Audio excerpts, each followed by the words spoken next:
Fala família de dentro para fora, tudo bem com vocês, pessoal? Paulinho chegando por aqui para mais um vídeo do nosso canal e hoje eu quero compartilhar com vocês 7 coisas, 7 aprendizados que eu gostaria de ter obtido antes, nos meus 20 anos, né?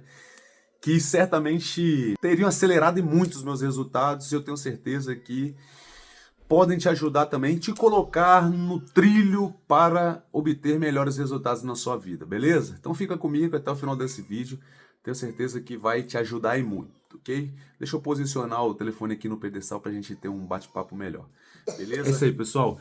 Não sei se vocês sabem, hoje eu tenho 42 anos, estou no auge, né, da idade, no auge da juventude, e eu estava pensando aqui, né, em certas coisas que eu gostaria de ter aprendido antes, sabe? E que quebrei muita cabeça, né? Quebrei muita cara, bati muita cabeça, na verdade, quebrei muita cara. Dei muito murro, né, em ponta de faca nessa minha trajetória de vida, né? 42 anos.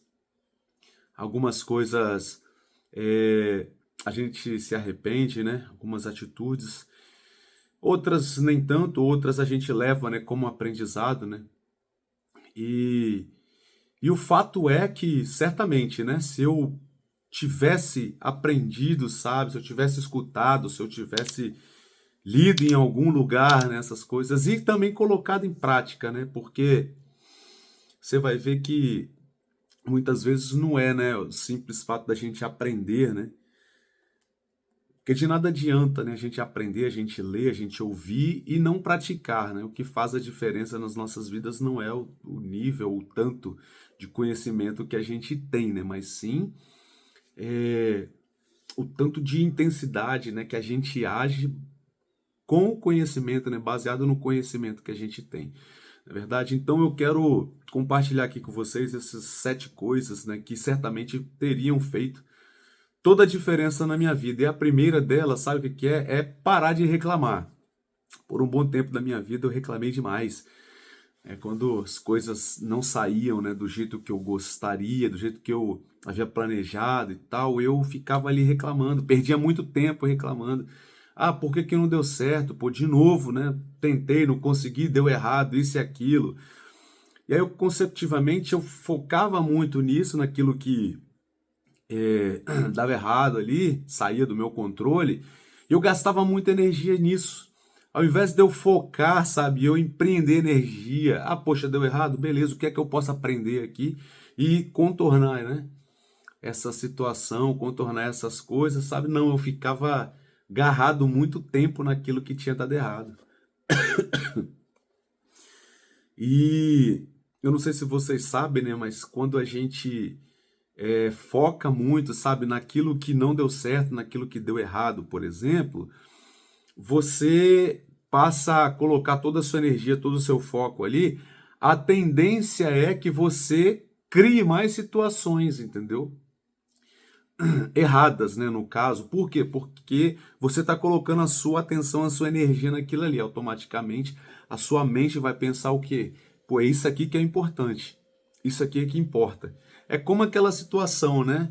Da pessoa que termina um relacionamento, de repente com alguém ali, né? Poxa, a pessoa me fez tão mal, né? Aí vai e termina aquele relacionamento, mas ela, ao invés de focar naquilo que ela quer, ela foca naquilo que ela não quer. Um exemplo, poxa, fulano me fazia ter mal, fulano me tratava mal, então eu não quero arrumar outra pessoa igual a fulano.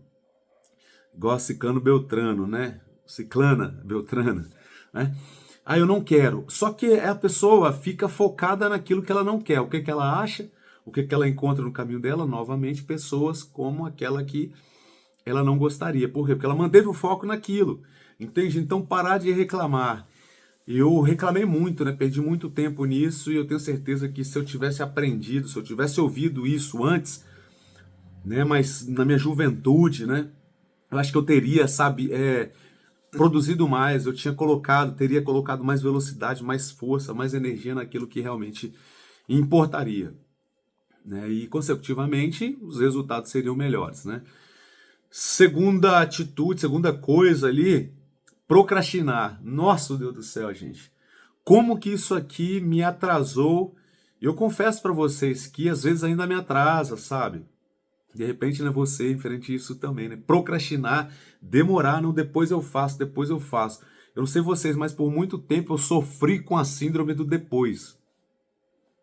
Depois eu faço, depois eu faço, depois eu falo, depois eu escrevo, depois eu penso, depois eu. Cara, isso me consumiu muito tempo da minha vida, gente. Muito tempo mesmo. Ao ponto até mesmo de eu pensar, ter alguma ideia de algum projeto, pensar alguma coisa e não agir, né, nesse pensamento depois, e daqui a pouco vinha outra pessoa e pum, fazia. E isso sem eu ter falado para ninguém, tá? A pessoa vinha e fazia a mesma coisa, naquela ideia ali, criava algum projeto baseado naquilo que havia tido ideia, sabe? Mas não tinha feito. Então, cara, isso me atrasou demais. Isso me atrasou demais e eu confesso para vocês que ainda é uma luta para mim, sabe? Diariamente eu tenho que, não, depois eu faço essa ligação. Às vezes mandar mensagem para um construtor, né, meu aqui, depois eu mando. Não, cara, eu tenho que pegar e mandar na hora, senão eu acabo esquecendo e tal, e aí consecutivamente acaba me atrasando os meus resultados. Inclusive eu tenho 2 preços para mandar ainda hoje. Eu vou fazer isso ainda hoje. Né? Mas vamos lá. Terceiro ponto é parar de depender da ajuda dos outros. Porque eu sempre ficava assim, não, poxa, eu tenho que fazer isso aqui, mas vou pedir ajuda a alguém. Na verdade, esse depender da ajuda dos outros, esse pedir ajuda a alguém, mais revelava ali uma insegurança minha, sabe, do que eu mais precisasse mesmo da ajuda de alguém para fazer. Porque na maioria das vezes eu não precisaria da ajuda em si, entende? Meramente da ajuda de alguém. Eu queria mais era o apoio de alguém. Então, consecutivamente, isso, né, refletia ali uma insegurança minha. E quantas vezes, né, eu deixei de tomar atitudes, deixei de empreender, sabe? De iniciar, né, projetos que de fato poderiam ter mudado a minha vida por conta de ficar, não, precisando da ajuda de um, de ajuda de outro, quando na verdade eu já tinha tudo necessário para começar esses projetos. Entende? Então, tem uma frase que eu li, né? Um dos livros que está ali atrás, ali, ó, que falava o seguinte, que a respeito de autorresponsabilidade, né? A vida é sua e de mais ninguém. Né? Então, automaticamente você entender isso, que a vida que você vive é sua responsabilidade, não é responsabilidade do seu pai, sua mãe, titio, periquito, papagaio, cachorro, mas é responsabilidade sua. E compete única e exclusivamente a você fazer esse negócio acontecer. Entende? Então, isso foi uma grande virada de chave para mim, né? Porque antigamente eu achava que eu precisava dos amigos, precisava da opinião dos outros, né? Isso, cara, me atrapalhou demais. Me atrapalhou demais e de repente você esteja passando por isso também. Quarta coisa é parar de ter medo de errar. Você tem medo de errar? Você tem medo de tomar atitudes na sua vida? Né? Aquilo que você sabe que precisa agir, sabe que precisa fazer, empreender, começar, mas você não faz porque você tem medo de errar. O que eu aprendi? Eu aprendi que o errar faz parte da nossa jornada. Eu aprendi que o erro é como se fosse aqueles meio-fios da rua, né? Como se eu tivesse uma rua aqui, ó, que vai para lá, e aqui tem um meio-fio, uma calçada, outra calçada. E o erro é parte, né, é um desses meio-fios. É como se fosse erro e acerto. Mas ambos levam para o mesmo lugar, para o mesmo destino. Tá entendendo? Então, quando eu aprendi isso, isso me tirou um peso, sabe, das costas. Como se me dissesse assim que, cara, só não erra quem não tenta. Eu lembro de uma história, né, uma situação que eu vivi, era na minha adolescência ainda moleque, meus 15 anos, jogava bola, né, eu jogava muita bola, tá? Eu fui craque do futebol. Pena que a seleção brasileira, né, não me descobriu. E aí uma vez a gente disputando um campeonato, né, fomos pra final, na final tinha que bater os pênaltis, né? E eu fui o último a bater o pênalti do meu time. O craque, você sabe que sempre é o último a bater, né? Eu bati o pênalti, fiz. Aí o cara do time deles bateu, fez também. Ao invés de continuar os batedores, não, eles falaram assim, ó, os 2 últimos batedores vão ficar repetindo. Aí, quando eu fui para a segunda cobrança minha, cara, a torcida tava, o jogo era na casa do adversário, a torcida tava do lado do gol ali, ó, vai perder, vai perder, vai perder. E aí eu fui, cara, na pressão ali, né, no psicológico ali, eu fui, pum, inverti o canto, tirei demais.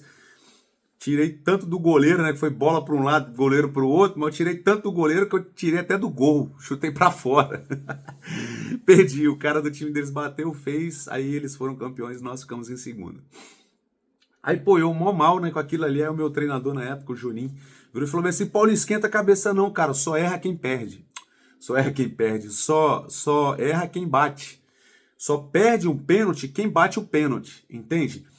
Aquilo ali, cara, no momento ali, né, foi um pouco difícil de eu entender, mas aí com o passar do tempo eu realmente aprendi, tive que aprender que na vida é assim, cara, você só erra quem tenta, e você só vai saber se você vai conseguir se você tentar, tá entendendo?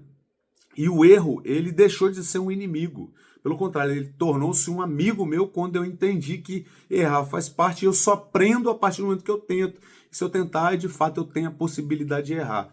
Mas em errando, eu vou analisar aonde eu errei e o que eu posso aprender com aquele erro. Entende? Então, quarta coisa, né, que eu gostaria de ter de fato aprendido antes, na minha juventude, com meus 20 anos ali, certamente seria isso. Que eu não precisaria ter medo de errar, né? Quinta coisa, medo de mudanças. Você vai ver que muitas pessoas têm medo do novo. O novo ele nos causa, né, insegurança, incerteza. Por quê? A gente gosta de ter o controle das nossas vidas aqui, na palma das nossas mãos. Só que nem sempre a vida vai nos entregar tudo de mão beijada. Às vezes você vai ter que dar um passo para que a vida te apresente o caminho, né? E aí se você se trava por medo e com medo da novidade, você se impede, se bloqueia de viver coisas novas, novas experiências. Por exemplo, hoje eu moro nos Estados Unidos, há 7 anos eu moro aqui. Imagina se eu me bloqueasse, poxa, mas é tudo novo, não conheço o idioma, não conheço as pessoas, como que vai ser o tratamento, e eu me bloqueasse de viver essas experiências, de me mudar. Hoje, né, 7 anos, final do ano, agora eu faço 7 anos, não sei quando você está vendo esse vídeo, né, mas final do ano que eu estou gravando, eu não teria tido a experiência de me mudar para cá, criar meus filhos aqui. Hoje eu tenho 2 filhos americanos. Hoje eu empreendo, eu tenho um business aqui na América. Eu teria me bloqueado de ter vivido todas as experiências que mudaram a minha vida e para melhor. E para melhor. Então, medo de mudanças. Você não pode ter medo das mudanças. É aquele velho ditado, né? Se der medo, vai com medo mesmo. Se prepare antes, mas vai com medo mesmo, beleza? Afinal de contas, o medo ele faz parte da vida, né? Ele é inerente. Sexto ponto, sexta coisa, sexto conhecimento que eu gostaria, parar com as más companhias, né? Tem um texto da Bíblia, né? 1 Coríntios 15, 33, vai nos falar que as más conversações corrompem os bons costumes. E hoje eu olhando para trás, para minha trajetória, eu vejo que como foi bom, tá? Eu ter parado, né? Ter me afastado daquelas pessoas que sempre puxavam para trás, sempre, né? Pô, você chegava para compartilhar uma ideia, um projeto, um sonho. Ah, não, isso não dá certo. Ó, fulano quebrou. Ó, ciclano deu errado, que não sei o quê. E essas pessoas acabam te puxando, né? Te limitando, nos limitando. Mas eu vejo que se eu tivesse aprendido isso antes, né? Eu acho que teria... Acho não, com certeza, né? Eu teria obtido resultados mais rápidos, né? Mais rápidos. Então, esse sexto ponto certamente faz toda a diferença também. Até porque o meio ele exerce uma influência brutal nas nossas vidas, nos nossos resultados. Entende? Então, sexto ponto é esse. Sétimo e último aqui parar de se comparar com as outras pessoas, com os outros, com as situações. Nossa, se a gente vive uma situação, né, um ponto, principalmente Instagram, né, tem muito disso. As pessoas vivem, né, num modo de comparação e automaticamente você nunca tá bom, sabe, para você.